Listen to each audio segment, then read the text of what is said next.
ایک تعلیمی تفریق کو ہم نے ختم کرنا ہے۔ جس طرح پاک و ہند سے پہلے انہی اداروں کے اندر انجینئر بھی بنتے تھے، انہی اداروں کے اندر علماء بھی تعلیم حاصل کرتے تھے، اور ڈاکٹر بھی اسی ادارے سے، مختلف طبقے کے لوگ اسی ادارے سے پڑھ کر وہ مختلف حصوں کے اندر شامل ہوتے تھے۔ اس تفریق ملا اور مسٹر کے درمیان جو فرق ہے، اس تفریق کو مٹانے کے لیے ہماری یہ خواہش ہے کہ اسی ادارے کے اندر ہمارا بچہ پڑھا ہوا ڈاکٹر بھی بنے اور انجینئر بھی بنے، اور وہی اس دین کے طبقے کو آگے بڑھانے کی کوشش کرے۔ اس کاوش کو آگے بڑھانے کے لیے انشاءاللہ ہم کوشاں ہیں۔ آپ حضرات اسی طرح تعاون کرتے رہے تو انشاءاللہ العزیز یہاں کے پڑھنے والے تہذیب یافتہ بھی ہوں گے، اور جہاں ان کو نظریاتی مضبوطی حاصل ہوگی وہاں وہ اپنی تعلیم کے اندر بھی انشاءاللہ مضبوط ہوں گے۔ دوسرا دعویٰ یہ ہے، جب ہم نے اسکول شروع کیا تھا ہمارا یہ دعویٰ تھا ہمارے کسی بچے سے آپ کسی بھی وقت آپ امتحان لے سکتے ہیں۔ اور تیسری چیز یہ ہے، یہ گرمیوں کے اندر آپ نے پنکھے دیکھے ہوں گے،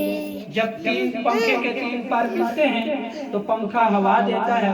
اگر ایک پر ناقص ہو تو پنکھا ہوا نہیں دیتا۔ تو والدین، طلباء اور اساتذہ ان کا آپس میں ربط ہوگا۔ والدین کی ذمہ داری ہے، یہ اولاد اللہ جل شانہ کی نعمت ہے، بہت بڑی نعمت ہے، اور اس نعمت کے اوپر جب اللہ کا شکر ادا کیا جائے، اور شکر یہ ہے کہ اس کو تہذیب سکھائی جائے، ادب سکھایا جائے، علم سکھایا جائے، پھر اللہ جل شانہ ان کے دلوں کے اندر ڈالیں گے، وہ اپنے والدین کا ادب و احترام بھی کریں گے۔ اللہ جل شانہ نے علم کی طاقت اتنی بڑی رکھی ہے، سورہ رحمان کے اندر اللہ رب العزت نے علم کو پہلے بیان کیا، انسان کی تخلیق کو بعد میں بیان فرمایا ہے۔ الرحمن علم القرآن، کہ اللہ جل شانہ نے قسم یہ کھائی ہے کہ قرآن کا علم، اور پھر فرمایا خلق الانسان۔ جہاں علم کی بات آتی ہے تو اللہ جل شانہ نے انسان کی تخلیق سے پہلے علم کو بیان فرمایا کہ جب انسان کی تخلیق ہو جائے اس کے ساتھ لازم ہے کہ وہ علم بھی حاصل کرے، اور احادیث مبارکہ کے اندر آتا ہے اتنا علم حاصل کرنا ہر مسلمان کے لیے ضروری ہے کہ وہ کم از کم اپنا حلال اور حرام، جائز اور ناجائز، پاکی اور ناپاکی کو یہ سمجھ سکتے، اور ہر آدمی عالم نہیں بن سکتا۔ حدیث مبارکہ کے اندر آتا ہے کن عالما او متعلما او مستمعا او محبا، فرمایا کہ ہو سکے تو سارے کے سارے عالم بن جاؤ، اگر یہ ممکن نہیں ہے تو فرمایا کہ علم حاصل کرنے والے طالب علم تو بن سکتے ہو، اگر یہ بھی ممکن نہیں ہے او مستمعا، علماء کو سننے والے بن جاؤ،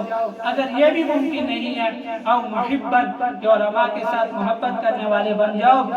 فلا یکن خامسا، پانچواں شخص نہ بننا، ہلاک و برباد ہو جاؤ گے کہ علماء کے ساتھ بغض رکھو گے تو دنیا بھی تباہ ہوگی اور آخرت بھی تباہ ہوگی۔ تو اس لیے فرمایا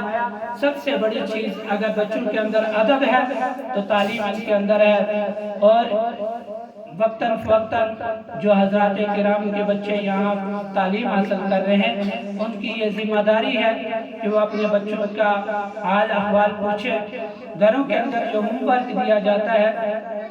اکثر بچے ایسے ہوتے ہیں جن کی ہفتہ ہفتہ کاپی نہیں ہوتی، اب وہ یہاں مار کھا رہے ہوتے ہیں، گھر میں ان کو کوئی پوچھتا نہیں ہے، تو پھر ان کی تعلیم ضائع ہو جاتی ہے اور ان کا ہوم ورک نہیں ہوتا، جس کی وجہ سے ان کی رائٹنگ نہیں ہوتی ہے۔ اس لیے ان کی کتابوں کے اوپر توجہ دینا، کم از کم اگر کوئی بھی ان پڑھ ہو وہ یہ چیز تو دیکھ سکتا ہے میرے بچے نے ہوم ورک کیا ہے یا نہیں کیا، کم از کم اپنی بچوں کی کتابیں کاپی یہ تو دیکھ سکتے ہیں، اس کے اوپر خصوصی توجہ دیں۔ جب آپ کی توجہ ہوگی تو پھر انشاءاللہ العزیز یہ ادارہ ترقی بھی کرے گا، اور آپ کے بچے تعلیم بھی حاصل کریں گے اور تہذیب بھی حاصل کریں گے۔ تو اب انتظار کی گھڑیاں ختم ہوئی ہیں۔ دوسری بات یہ رزلٹ، جن بچوں نے محنت کی ہے تو آج وہ اس کا پھل بھی کھائیں گے۔ یہ مقولہ اسی لیے پڑھا ہے عند الامتحان یکرم الرجل او یوہان،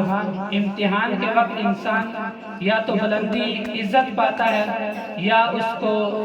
تذلیل ہوتی ہے، مایوسی ہوتی ہے، وہ کیوں؟ جب وہ محنت کرتا ہے تو وہ پاس ہو کر کامیاب ہوتا ہے، جب فیل ہوتا ہے تو اسے منہ چھپانا پڑتا ہے۔ ایک امتحان تو یہ ہے، ایک اخروی امتحان ہے میدان محشر کے اندر۔ یہ سارے کے سارے اس اخروی امتحان کی تیاری کے لیے ہیں، اس زندگی کو سامنے رکھتے ہوئے ان امتحانات کے اندر کوشش کریں گے تو اللہ جل شانہ اس امتحان میں بھی ہمیں سرفروز فرمائے گا۔